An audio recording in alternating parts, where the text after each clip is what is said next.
Hi students, good morning. Welcome to the eighth lecture of the chapter, and today we have the topic is arguments for democracy. Okay, the previous topic which we have discussed was arguments against democracy, and we are on page number 32. Okay, so to, for today's topic, arguments for democracy. Uh, Discussion is given and you can see it here on page number 32, not on page number 32 but 33 again. And in conclusion, some lines are given in black lines, you can see on page number 33. So these are the points which you have to uh, remember, which you have to understand. Okay, so these are the points which are for the arguments, which you can say these are the arguments for democracy. Okay, so related to that, discussion is given, so I'm going to read that all, and please, I ask you open your book and I understand them all what is given. Okay, so come to the point and see what is given. Let's see arguments for democracy. A story is given here from China. So, what is that? Read it. China's famine of 1958 to 61 was the worst recorded famine in the world history. Nearly 3 crore people died in this famine. During those days, India's economic condition was not much better than China, yet India did not have a famine of the kind China had. Economists think that this was the result of different government policies in the two countries. The existence of democracy in China made the Indian government respond to food scarcity in a way that the Chinese government did not. They point out that no large scale famine has ever taken place in an independent and democratic country. If China too had multi-party elections, an opposition party and a press free to criticize the government, then so many people may not have died in the famine. Okay, so note down these lines. Important. These are important.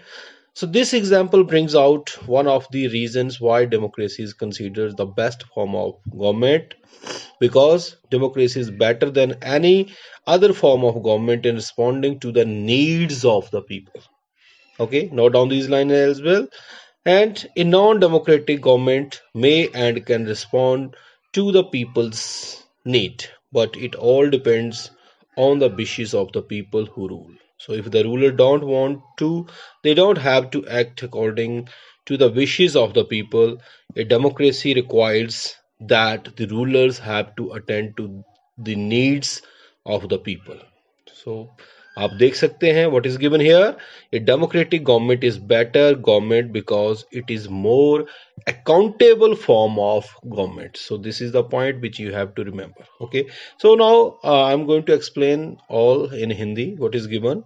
तो क्या कह रहा है कि China के अंदर एक भुखमरी, एक अकाल देखने को मिलता है 1958 टू 1961, और जो कि आज का अभी मतलब वर्ल्ड हिस्ट्री में एक वर्स्ट, बहुत ही भयानक अकाल ये पड़ा, और उसमें लगभग 3 करोड़ लोग जो है इस अकाल का शिकार बने, मतलब लोग मारे गए चाइना के अंदर।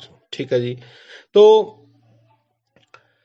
अब ये वो वक्त था जब दोनों ही इसी वक्त को जब इंडिया के साथ कंपैरिजन किया गया, तो इंडिया की कंडीशन भी इतनी बेहतर नहीं थी, क्योंकि आज़ादी हमें भी मिली थी, चाइना को भी मिली थी उसी उसी ईयर में, 1-2 वर्ष आगे पीछे का अंतराल था। लेकिन इंडिया को ये सब कुछ फेस नहीं करना पड़ा, और चाइना को के अंदर जो है ये फैमिन हुआ, और बहुत सारे लोग जो है वो काल का ग्रास बने। तो इसके पीछे जो भी इकोनॉमिस्ट ने जो स्टडी किया वो ये पाया कि इंडिया के अंदर ऐसा नहीं हो पाया, क्योंकि उसके पीछे वजह थी यहाँ कर लोकतांत्रिक व्यवस्था, लोकतांत्रिक सरकार होना, मल्टी पार्टी सिस्टम, बहुत सारी पार्टियां, ऑपोजिशन का होना। अब जैसे कि मैंने आपको बताया था पहले भी कि चाइना के अंदर एक ही सरकार काम करती है, कम्युनिस्ट गवर्नमेंट जिसे हम जानते हैं। तो वहां पर कोई ऑपोजिशन करने वाला नहीं था, विरोध करने वाला नहीं था, मीडिया क्रिटिसाइज करने के लिए फ्री नहीं था। तो ये सारी बातें देखने को मिलती हैं कि उसमें जो चाइनीज रूलर रहे वो जो है वो अपने ढंग से जो है वो पॉलिसी फ्रेम करते रहे, और उसका जो है वो सही ढंग से लोगों के ऊपर इम्प्लीमेंटेशन नहीं हुई, और लोगों को जो है वो फैसिलिटी नहीं मिल पाई, और बहुत सारे लोग जो है वो उस अकाल का, उस फेमिन का जो है वो शिकार होते हैं। लेकिन इंडिया के अंदर ऐसी स्थितियां नहीं पनपी, क्योंकि इंडिया के अंदर जो है वो डेमोक्रेसी है।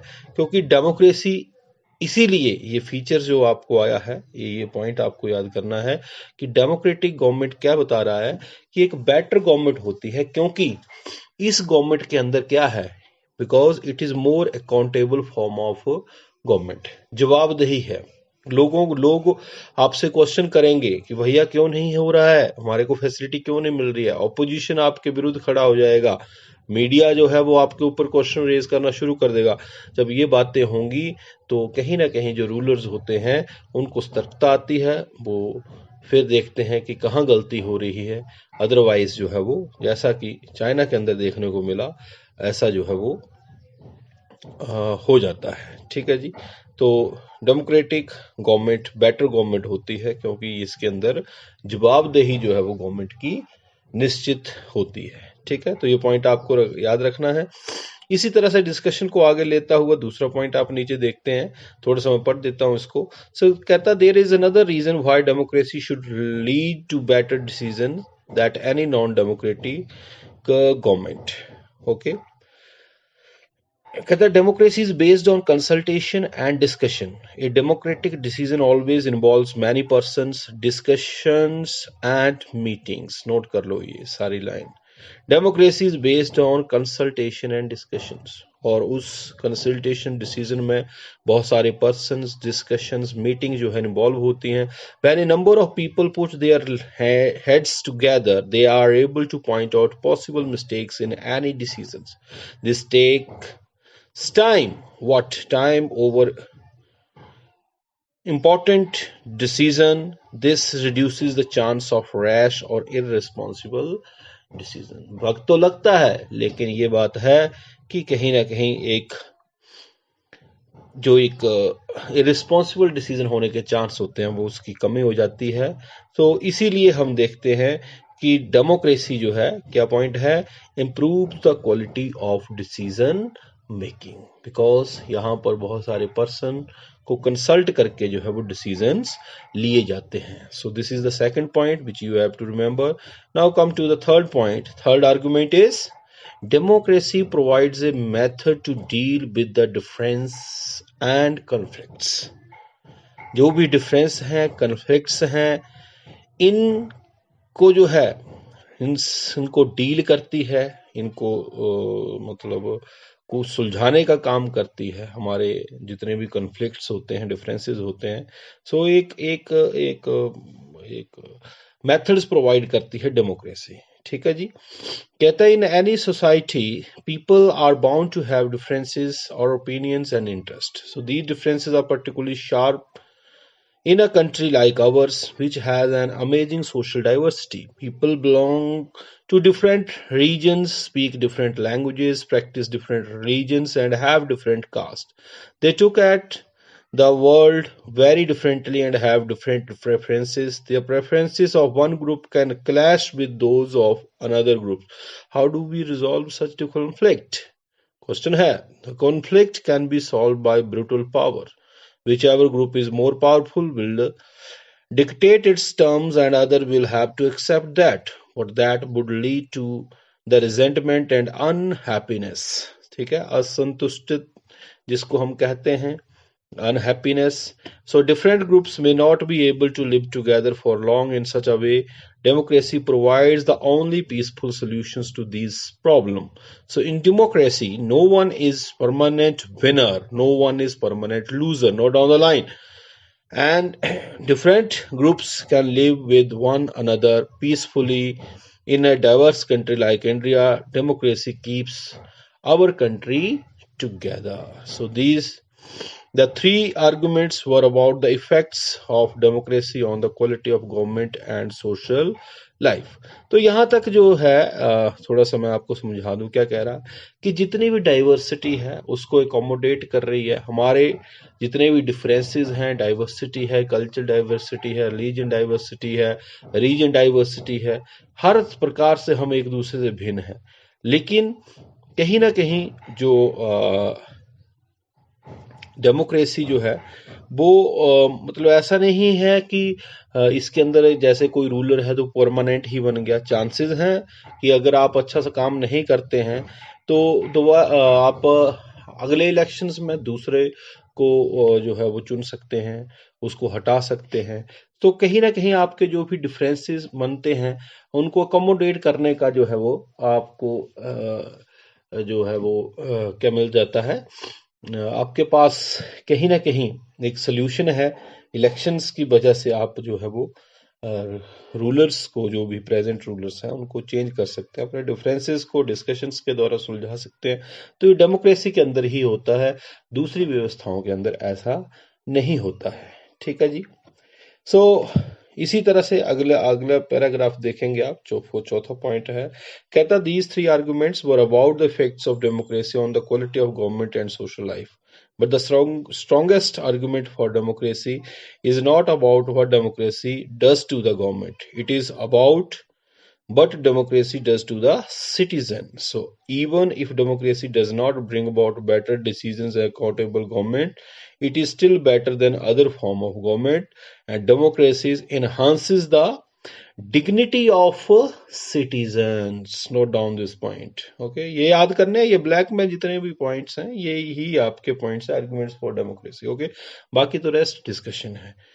सो मतलब डेमोक्रेसी जो है वो इन्हांस करती है डिग्निटी ऑफ द सिटीजन्स, मतलब जो सिटीजन्स के राइट की बात की जाती है, सिटीजन के लिए काम किया जाता है, वैल्यू, डिग्निटी मतलब वैल्यू, सिटीजन्स की वैल्यू को कैसे बढ़ाया जाए उसके लिए जो है वो डेमोक्रेसी के अंदर जो है वो काम होता है। तो ये एक पॉजिटिव है डेमोक्रेसी के अंदर, हम ये देखते हैं। दूसरे इसमें जो है वो डिसीजन ले लिए जाते हैं, मोनार्की है, डिक्टेटरशिप है, ऐसी सिटीजन्स को की वैल्यू के ऊपर फोकस नहीं किया जाता है, अपनी पॉलिसीज के ऊपर जो है डिक्टेटरशिप जो है, डिक्टेटर जो है वो काम करता है। इस प्रकार की व्यवस्थाएं देखने को मिलती है। लेकिन एक डेमोक्रेसी के अंदर ही जो है एक जो सिटीजन्स की डिग्निटी है उसको वो enhance होती है, बढ़ती है। So as we discussed over, democracy is based on the principle of political equality, on recognizing that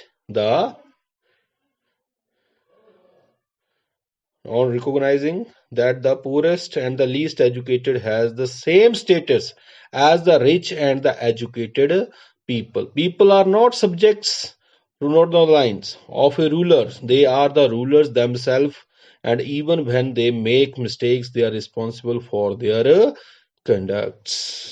ठीक है जी। और फिर हमारे पास एक नया फीचर आता है। सो क्या है? Democracy is better than other form of government because it allows us to correct its own mistakes. ठीक है जी।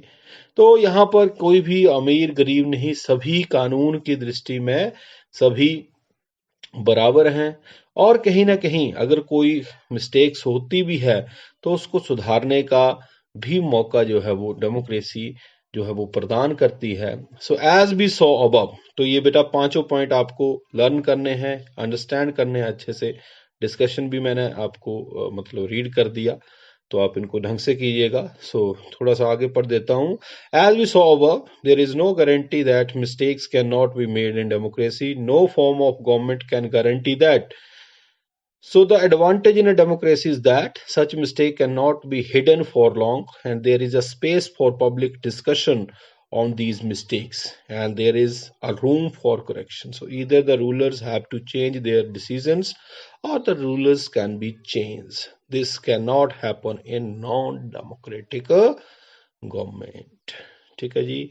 तो वहां पर तो ऐसा संभव ही नहीं है. डेमोक्रेसी के अंदर एटलीस्ट इतना तो है कि आप अपने रूलर्स को चेंज कर सकते हैं. मिस्टेक्स बड़े लंबे तक नहीं छिप सकती हैं और उनको अगर कोई मिस्टेक भी है तो उनको जो है वो सॉल्व करने का एक समय भी मिलता है, जबकि दूसरे व्यवस्थाओं में ऐसा देखने को नहीं मिलता है. So these are the 5 features हैं जो हमने आज डिस्कस किए, आर्गुमेंट्स फॉर डेमोक्रेसी. तो ये पांचों पॉइंट्स जो भी ब्लैक लाइनों में यहाँ पर दिए गए हैं ये आपको अच्छे से याद हो जाने चाहिए. मैं फिर से रिपीट कर दे रहा हूं क्या क्या है ये. But which are this? A democratic government is a better government because it is more accountable form of government. Second, democracy improves the quality of decision making. Third, democracy provides a method to deal with differences and conflicts. Fourth, democracy enhances the dignity of citizens. And fifth is democracy is better than other form of government because it allows us to correct its own mistakes. ठीक है जी. So for the day it is enough. और आपको ये अच्छे से learn करना है, understand करना है. सो अब इसी के साथ आज के लिए इतना ही. कल मिलेंगे. Till then stay healthy, stay fit. Thank you very much. Thanks.